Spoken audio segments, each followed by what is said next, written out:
السلام علیکم ورحمۃ اللہ وبرکاتہ۔ اگر کسی شخص کو التحیات یاد نہیں ہے یعنی تشہد، تو پھر وہ شخص نماز میں کیا پڑھے گا؟ یہ بہت ضروری مسئلہ ہے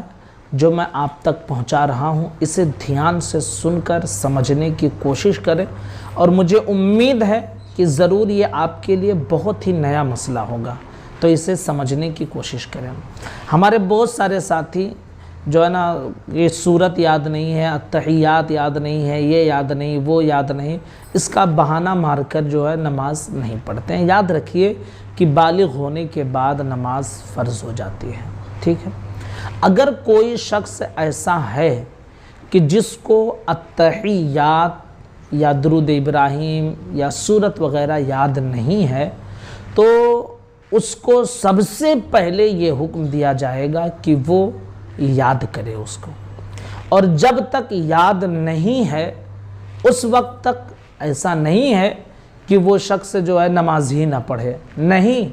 تب بھی اس کو نماز پڑھنا ہے، لیکن اس کی کچھ الگ صورت ہوگی جو میں آپ کو تفصیل کے ساتھ بتانا چاہتا ہوں۔ دیکھیں،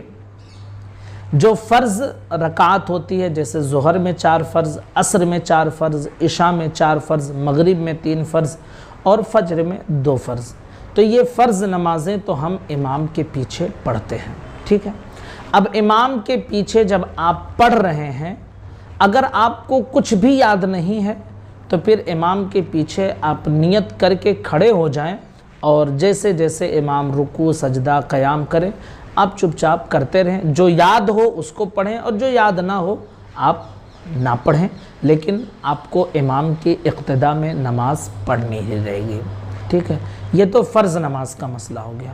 سنت ہے یا وتر ہے یا نفل نماز ہے، اگر آپ سنت یا وتر یا نفل نماز پڑھ رہے ہیں تو بھائی اس میں تو جماعت ہوتی نہیں ہے، تو اس میں کیا کریں گے؟ تو اس کے حوالے سے محقق مسائل جدیدہ مفتی نظام الدین صاحب قبلہ اشرفیہ کے جو سابق پرنسپل ہیں، انہوں نے جو مسئلہ بتایا ہے وہ یہ ہے کہ اگر ایسا کوئی شخص ہے جس کو سورت یاد نہیں ہے یا پھر التحیات وغیرہ جو ضروری چیزیں ہیں وہ یاد نہیں ہے، تو فرض میں تو وہ امام کی اقتداء کرے گا، اور جو یاد ہے پڑھے گا، جو نہیں یاد ہے نہیں پڑھے گا، ٹھیک ہے؟ لیکن ایسے شخص کے بارے میں وہ فرماتے ہیں کہ وہ سنت میں بھی، وتر میں بھی اور نفل میں بھی کسی کو اپنا امام بنا لے۔ کسی کو مطلب کسی عالم دین جو سنی صحیح العقیدہ ہو، یا جو 5 وقتہ نمازی ہو، نماز صحیح سے پڑھ لیتا ہو، جب آپ سنت پڑھنے کے لیے کھڑے ہوں تو ان سے کہہ دیں کہ بھائی میرا ایسا ایسا مسئلہ ہے، میں آپ کو سنت نماز میں امام بنانا چاہتا ہوں، اور پھر اس کو آپ سنت نماز میں امام بنا کر اسی طرح نیت کر کے اس کے پیچھے کھڑے ہو جائیں، نماز ادا کریں۔ اسی طرح وتر میں بھی، اسی طرح نفل میں بھی۔ لیکن ایک چیز یاد رکھیں کہ جب تک آپ کو یہ صورتیں یا التحیات وغیرہ جو ضروری ہیں، یہ ساری چیزیں آپ کو یاد نہیں ہیں، تب تک تو آپ کے لیے آسانی ہے کہ آپ سنت میں بھی امام بنا لیں، نفل میں بھی اور وتر میں بھی۔ فرض میں تو آلریڈی امام رہتے ہی ہیں، لیکن جب آپ کو سورت اور التحیات وغیرہ یہ ساری چیزیں یاد ہو جائیں، تو اتنے وقت کی، جتنے دنوں تک آپ نے سنت اور نفل اور وتر وغیرہ کی جو ہے امام کے پیچھے نماز ادا کی ہے، اور آپ خاموشی سے کھڑے رہے کیونکہ آپ کو کچھ یاد ہی نہیں تھا، تو ان دنوں کی نمازوں کی قضا کر لیں۔ اچھا، اس کا ایک فائدہ یہ ہوگا کہ وقت پر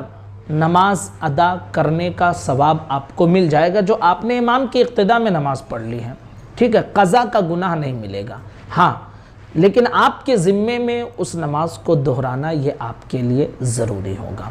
اچھا، لگے ہاتھ ایک مسئلہ یہ بھی سمجھ لیں کہ جیسے آپ کو التحیات یاد نہیں ہے، اب قیام میں جب ہم کھڑے ہوتے ہیں امام کے پیچھے تو ہمیں تو کچھ پڑھنا نہیں ہے، ٹھیک ہے؟ لیکن التحیات میں جب ہم بیٹھتے ہیں تو ہم کو تشہد، درود ابراہیم، دعائے معصورہ پڑھنا اب یاد نہیں ہے، تو اس وقت کیا ہم خاموش بیٹھے رہیں یا کچھ پڑھیں؟ تو اس کے حوالے سے مفتی نظام الدین صاحب نے جو مسئلہ بتایا وہ یہ ہے کہ اگر وہ شخص اس وقت التحیات یاد نہیں ہے تو اس وقت وہ چاہے تو کلمہ درود شریف وغیرہ پڑھنا چاہے تو وہ پڑھ سکتا ہے، لیکن سب سے بنیادی چیز یہ کہ ان چیزوں کو آپ یاد کرنے کی پہلے کوشش کرتے رہیں. جب تک یاد نہ ہو تب تک امام کی اقتداء کریں، فرض میں بھی، نفل میں بھی، سنت میں بھی، اور